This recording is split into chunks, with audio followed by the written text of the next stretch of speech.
سلمان بات کرتے کرتے رک گیا تھا اور کہنے لگا کہ ہمیں یہاں سے نکل جانا چاہیے، باقی باتیں کسی محفوظ مقام پر جا کر کریں گے۔ کیا تمہارے پاس کوئی ایسا ٹھکانہ یا ایسی جگہ ہے جہاں پر ہم کچھ دیر یا کچھ دن پولیس اور انٹیلیجنس کی نظروں سے چھپ کر گزار سکیں؟ کمانڈر عمران نے کہا، میں یہاں اپنے ایک دوست کے ریسٹ ہاؤس میں ٹھہرا ہوں، وہاں میرے اور تمہارے سوا تیسرا کوئی آدمی نہیں ہوگا، تو پھر جلدی سے وہیں چلو۔ یہ کہہ کر سلمان اٹھ کھڑا ہوا۔ کمانڈر عمران اسے ستار کے ریسٹ ہاؤس پر لے آیا گا۔ سارا ریسٹ ہاؤس ویسے بھی خالی پڑا تھا، رات کے وقت ویسے بھی بہت خاموشی تھی۔ سلمان غسل خانے میں جا کر منہ ہاتھ دھو آیا۔ عمران نے اسے نیا کرتا پجامہ پہننے کو دیا۔ اتنی دیر میں وہ چائے بنا لایا۔ سلمان نے کہا، چائے کے ساتھ مجھے کچھ ڈبل روٹی وغیرہ ملے گی؟ عمران اسی وقت ڈبل روٹی کے سلائس کاٹ کر لے آیا۔ سلمان نے خوب تسلی کے ساتھ ڈبل روٹی مکھن لگا کر کھائی۔ چائے کے 2 پیالے پینے کے بعد کہنے لگا، میں تمہیں بتا رہا تھا کہ میں مدراس کے گورنمنٹ سائنس کالج کی لیبارٹری میں اعصابی گیس پر وقت شروع کر دیا تھا۔ میری اس ایجاد پر بھارتی فوجی ہائی کمان کی میڈیکل ریسرچ برانچ نے مجھے اپنے پاس بلا لیا۔ وہاں کسی مسلمان کو نہیں رکھا جاتا، مگر میری غیر معمولی ذہانت اور جنگی ریسرچ کی ایجاد کی وجہ سے وہ لوگ ایک مسلمان کو گوارا کرنے پر مجبور ہو گئے۔ شاید تمہیں علم نہیں کہ اسلحہ تو مہنگا ہوتا ہی ہے، مگر اعصابی گیس پر بے پناہ دولت خرچ کرنا پڑتی ہے۔ یہ گیس ترقی یافتہ ممالک ہی تیار کر سکتے ہیں، لیکن میں نے انتہائی کم لاگت سے یہ گیس تیار کر لی۔ انڈین فوجی ہائی کمان نے بھاری مقدار میں اعصابی گیس تیار کرنے کا آرڈر دے دیا۔ میں باقاعدہ انڈین ہائی کمان کے سیکریٹریٹ آفس کا ملازم تھا اور میری بڑی خاطر متارت ہوتی تھی۔ جب میں نے بہت بڑی مقدار میں اعصابی گیس تیار کر فوجی ہائی کمان کے حوالے کر دی تو chief of Indian army staff نے مجھے بلا کر مجھ سے بڑی ہوشیاری اور چلاکی سے اعصابی گیس کا فارمولہ نکلوا لیا، جو کہ میرا فارمولہ تھا۔ جب فارمولہ بھارتی ہائی کمان کو مل گیا تو انہوں نے مجھے نوکری سے نکال کر میری بطور ایک اسسٹنٹ کے فوجی ہسپتال میں تبدیلی کر دی۔ لیکن بھارت کی فوجی ہائی کمان اس سے مطمئن نہ ہوئی۔ ان کے نزدیک ان کی اعصابی گیس کا انتہائی خفیہ راز ایک مسلمان کو معلوم تھا۔ انہیں ڈر تھا کہ میں کہیں یہ راز کسی دوسرے ملک کو نہ بتا دوں۔ چنانچہ ایک سوچی سمجھی سازش کے تحت مجھے انڈین نیوی کے ممبئی آفس میں بلایا گیا۔ یہاں سے خفیہ پولیس مجھے اغوا کر کے اس جنگل میں لے آئی جہاں تم سے میری ملاقات ہوئی تھی، اور مجھے ایک اندھے کنویں میں ڈال کر اوپر سے اس کو سیل کر دیا گیا۔ ان کو یقین تھا کہ 2-3 دن بھوک اور دم گھٹنے سے یہ جان بحق ہو جائے گا، لیکن قدرت نے میری مدد کے لیے تمہیں بھیج دیا۔ یہ ہے میری داستان غم۔ اب مجھے تم اپنے بارے میں بتاؤ کہ تم یہاں کیا کرتے ہو؟ کیا تم کسی سرکاری محکمے میں ملازم ہو؟ میں تم سے صرف ایک بات کی یقین دہانی چاہتا ہوں کہ تم مسلمان ہونے کے ناطے میرا اعتماد نہیں توڑو گے اور میرے بارے میں کسی کو کچھ نہیں بتاؤ گے۔ کمانڈر عمران نے کہا، میں تو کسی کے آگے تمہارا راز نہیں کھولوں گا، لیکن تم اب کیا کرو گے؟ کہاں جاؤ گے؟ تم واپس مدراس نہیں جا سکتے۔ پولیس تمہیں اسی وقت گرفتار کر کے فوجی کمان کے حوالے کر دے گی، بلکہ تم انڈیا کے کسی شہر میں بھی جاؤ گے، انٹیلیجنس والے تمہارا پیچھا کر کے تمہیں گرفتار کر لیں گے۔ کیا تمہاری شادی ہو چکی ہے؟ سلمان نے کہا، نہیں، یہی ایک اچھی بات ہے کہ میری شادی نہیں ہوئی۔ دراصل کوشیالہ سے محبت نے مجھے کسی دوسری عورت کی طرف متوجہ ہونے ہی نہیں دیا۔ میرے ماں باپ کیرلا میں رہتے ہیں، میں بھی وہیں پیدا ہوا۔ میرے بچپن میں ہی ان کا انتقال ہو گیا تھا۔ بس میں کسی نہ کسی طرح پڑھ لکھ کر اپنی شب و روز محنت کی وجہ سے اس اچھے مقام پر پہنچ گیا، لیکن یہ اعلیٰ مقام میرے لیے مصیبت کا باعث بن گیا۔ عمران نے کہا، تمہاری لیاقت تمہاری مصیبت کا باعث نہیں بنی، بلکہ تمہارا ایک متعصب اور اسلام دشمن برہمن ملک میں جنم لینا تمہارے لیے مصیبت کا باعث بنا ہے۔ تمہاری لیاقت تمہاری مصیبت کا باعث نہیں بنی، بلکہ ایک متعصب اور اسلام دشمن برہمن ملک میں جنم لینا تمہاری مصیبت کا باعث بنا ہے۔ سلمان بولا، تم ٹھیک کہتے ہو۔ بہرحال میں نے یہی سوچا ہے کہ کسی طرح دبئی پہنچنے کی کوشش کروں گا، وہاں ہندو سمراج میرا کچھ نہیں بگاڑ سکے گا۔ عمران کو اب یہ تجسس پیدا ہو گیا تھا کہ وہ یہ معلوم کرے کہ بھارت کی ہائی کمان کے اعصابی گیس کے سلسلے میں ناپاک عزائم کیا ہیں؟ ظاہر ہے کہ بھارت نے یہ اعصابی گیس پاکستان کے خلاف ہی استعمال کرنے کے لیے تیار کی گئی ہوگی۔ اس نے سلمان سے جب یہی سوال کیا تو وہ کہنے لگا بھارت کا یہ خفیہ راز ہے، یہ گیس اس نے پاکستان کے خلاف استعمال کرنے کے لیے تیار کی ہے، لیکن وہ اسے انتہائی ٹاپ سیکرٹ رکھ رہا ہے تاکہ دوسرے کسی ملک کو، خاص طور پر امریکہ، چین اور پاکستان کو اس راز کی معمولی سی بھی بھنک نہ لگے۔ وہ اندر ہی اندر اعصابی گیس کے کیمیائی بم تیار کرتا جا رہا ہے اور اوپر سے جمہوریت اور انسانیت حقوق کا ڈنڈورا پیٹ رہا ہے۔ عمران نے پوچھا تمہارے اندازے کے مطابق بھارت نے اعصابی گیس کا کتنا ذخیرہ جمع کر لیا ہوگا؟ عمران نے کہا بھارت کے پاس اس وقت اعصابی گیس کیمیکل بموں کی شکل میں موجود ہیں۔ اگر وہ اس کے صرف 3 بم لندن پر گرا دیں تو 2 منٹ کے اندر لندن شہر ساری آبادی سمیت موت کی نیند سو جائے گا۔ عمران نے سب سے اہم سوال اب پوچھا، اعصابی گیس کا یہ ذخیرہ بھارت نے کس جگہ چھپا رکھا ہے؟ سلمان بولا یہی انڈین ملٹری ہائی کمان کا سب سے اہم ترین اور خفیہ ترین راز ہے جو مجھے اس وقت معلوم ہو گیا تھا، یا انہیں یہ راز مجھ پر ظاہر کرنا پڑا کہ میں اس اعصابی گیس کا سائنسدان تھا اور میری نگرانی میں ہی یہ گیس تیار کی جا رہی تھی، بلکہ اس گیس کو محلول کی شکل میں کیمیائی بموں میں تبدیل کیا جا رہا تھا۔ عمران ہر حالت میں یہ راز معلوم کرنا چاہتا تھا کہ بھارت کی فوجی ہائی کمان نے اعصابی گیس کا ذخیرہ کس جگہ سٹور کیا ہے۔ اس نے سلمان سے کہا تم نے ابھی تک مجھے یہ نہیں بتایا کہ اعصابی گیس کا ذخیرہ انڈین حکومت نے کس جگہ پر سٹور کیا ہے۔ میں تمہیں وہی بتانے والا تھا مگر تم سے صبر نہ ہو سکا، لیکن مجھے ایک بات بتاؤ، اگر میں تمہیں بتا بھی دوں کہ اعصابی گیس کے بم حکومت نے کہاں چھپائے ہوئے ہیں تو تم کیا کر لو گے؟ تم ایک عام سویلین نوجوان ہو، میں نہیں سمجھتا کہ تمہارے یہاں کچھ ایسے وسائل بھی ہوں گے۔ تم میں صرف مجھے ابھی تک ایک ہی خوبی نظر آئی ہے کہ تم مسلمان ہو، تمہاری اسی خوبی کی وجہ سے میں تمہیں یہ سارا راز فاش کرنے پر مجبور تھا، لیکن تمہیں سب کچھ بتانے کا کوئی فائدہ نہیں ہے۔ فائدہ تو جب ہوتا کہ تم اعصابی گیس کے اس ذخیرے کو تباہ کرنے میں میری مدد کرتے، جو گیس پاکستان یا کسی مسلمان ملک کے خلاف استعمال ہو سکتی ہے، بلکہ یہ اعصابی گیس بھارت صرف پاکستان کے خلاف ہی استعمال کرنے کے لیے تیار کر رہا ہے۔ عمران نے کہا ہو سکتا ہے کہ میں نے بھارت کے ان پاکستان دشمن ناپاک عزائم کو خاک میں ملانے کا فیصلہ کر لیا ہو۔ اس جذبے کا دل میں پیدا ہونا پہلی شرط ہے، اس کے بعد اس ذخیرے کو تباہ کرنے کے لیے وسائل بھی پیدا ہو جائیں گے۔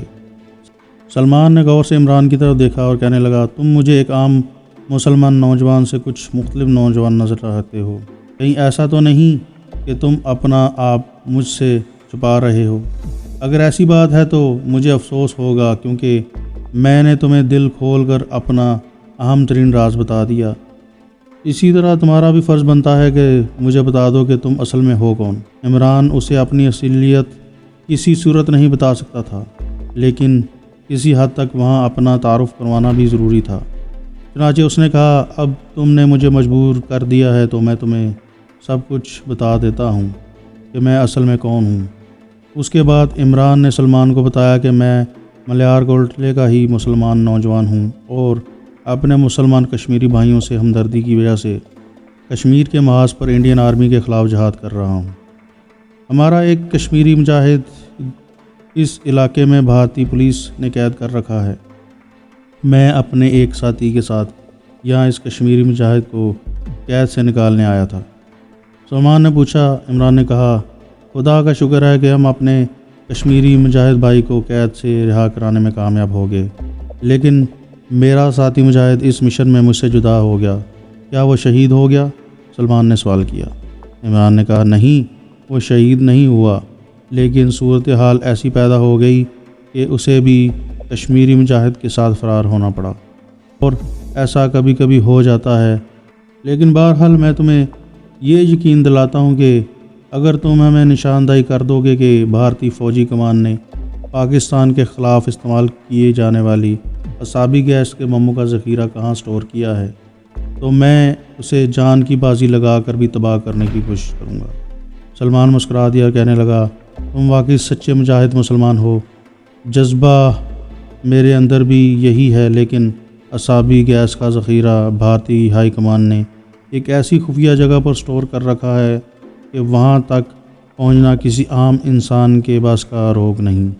عمران نے کہا پھر بھی تم بتاؤ تو صحیح، ہو سکتا ہے اس سلسلے میں میں کچھ کر سکوں۔ سلمان بولا تو سنو، بھارت کے جنوب مغربی ساحل پر ایک چھوٹی سی بندرگاہ ہے جس کا نام کوچین ہے، کبھی تم نے اس کا نام سنا ہے؟ عمران نے نہ صرف کوچین شہر کا نام سنا تھا بلکہ ایک مہم کے سلسلے میں کوچین کی بندرگاہ اور اس کے شہر کی سیر و سیاحت بھی کر چکا تھا۔ اس نے کہا میں نے نام ضرور سنا ہے۔ سلمان نے سلسلہ کلام جاری رکھتے ہوئے کہا کوچین کی بندرگاہ کالی کٹ اور ٹرینیوم بندرگاہوں کے درمیان میں واقع ہے۔ یہاں بھارت کی بحریہ کا ایک خفیہ انٹیلیجنس آفس ہے جس کو انتہائی راز میں رکھا گیا ہے اور سوائے چند ایک اعلیٰ افسروں کے اور خفیہ ایجنسیوں کے کسی اور کو نہیں پتہ۔ کوچین سے مغرب کی جانب سمندر میں 6-7 میل کے فاصلے پر سمندر کے اندر کئی پہاڑی چٹانیں پھیلی ہوئی ہیں۔ ان میں سے بعض چٹانوں کی چوڑائیاں بہت چوڑی ہیں اور ہموار ہیں اور سمندر سے 200-250 فٹ کی اونچی ہیں۔ بھارتی بحریہ نے ان میں سے 2 چٹانوں کے اوپر پلاسٹک اور سٹیز کا 10 فٹ چوڑا اور 10 فٹ لمبا اور 7 فٹ اونچا ایک کمرہ تیار کر رکھا ہے۔ یہ کمرہ خاص طور پر تیار کیا گیا ہے اور اس کمرے میں اعصابی گیس کے 6 سلنڈر سٹور کیے گئے ہیں۔ ان میں ہر سلنڈر کے اندر 4 اعصابی گیس کے بم رکھے گئے ہیں۔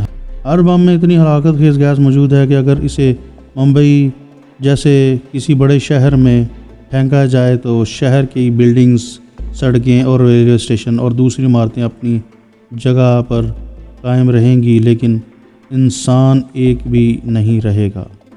اس گیس کے اثر سے شہر کے سارے درخت سیاہ پڑ کر مرجھا جائیں گے اور ان کی شاخیں اپنے آپ تنے سے الگ ہو کر زمین پر گر پڑیں گی۔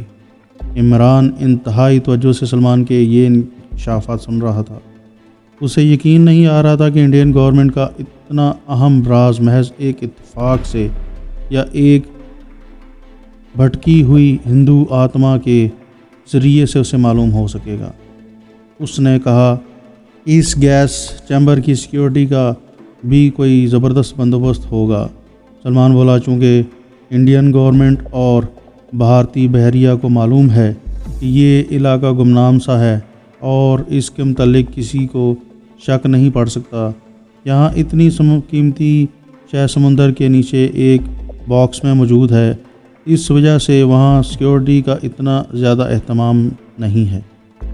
ویسے اس گیس چیمبر کے ارد گرد 2 میل کے قطر میں بھارتی بحریہ کے فائٹر سٹیمر چکر لگاتے رہتے ہیں اور سونار سسٹم سے یہ معلوم کیا جا سکتا ہے کہ سمندر کے نیچے دشمن کی کوئی آبدوز وغیرہ موجود تو نہیں۔ عمران نے سلمان سے کہا اگر تم میرے ساتھ مل جاؤ تو ہم دونوں اس گیس چیمبر کو سمندر کے نیچے تباہ کر سکتے ہیں اور یوں مسلمان ملک اور خاص طور پر پاکستان کو بھارت کے جارحانہ اور ناپاک عزائم سے نجات مل سکتی ہے۔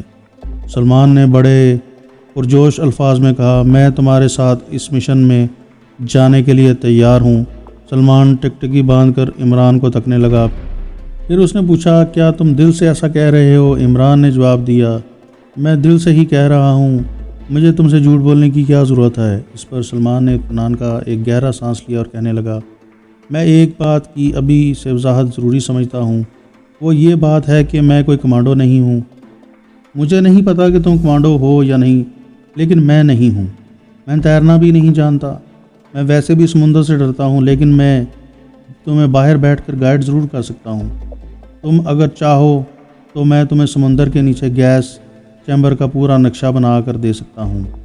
میں تمہیں یہ بھی بتا سکتا ہوں کہ اس گیس کے چیمبر کی حفاظت کے لیے کون کون سے سٹیمرز کس وقفے کے ساتھ گیس چیمبر کے گرد گردش کرتے ہیں۔ اگر ان کا شیڈیول تبدیل نہیں ہوا تو ہر آدھے گھنٹے کے بعد ایک مشاہداتی سٹیمر گیس چیمبر کے گرد چکر لگاتا ہے۔ اس اسٹیمر میں ریڈار لگا ہوتا ہے جو سمندر کے نیچے پیدا ہونے والی ہر لہر کی خبر اوپر اسٹیمر کے ریڈار پر دے سکتا ہے۔ اسٹیمر پر بھارتی بحریہ کے 12 مسلح جوان اٹینشن کھڑے ہوتے ہیں۔ ہفتے میں 2 بار بحریہ کے کمانڈوز غوطہ خور سمندر میں اتر کر گیس چیمبر کا مشاہدہ کرتے ہیں اور پوری طرح سے چیکنگ کرتے ہیں کہ کہیں کوئی تخریبی کارروائی تو نہیں ہو گئی۔ بس یہ ہے اعصابی گیس کی سیکیورٹی کی تفصیل جو میں نے تمہیں بتا دی ہے۔ عمران کو احساس ہو گیا تھا کہ اتنی زیادہ اور سخت سیکیورٹی کے انتظامات میں ان کا اعصابی گیس چیمبر تک پہنچنا کوئی آسان کام نہیں۔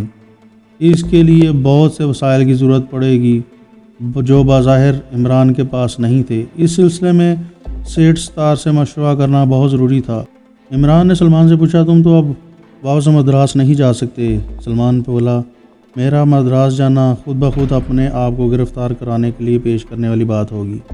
اگر مجھے تم نہ ملتے اور میں کسی اور ذریعے سے اندھے گڑھے سے نکل جاتا تو پھر مجھے مجبوراً دبئی کی طرف نکلنا پڑتا تاکہ بھارتی انٹیلیجنس کے درندوں سے نجات حاصل کر سکوں۔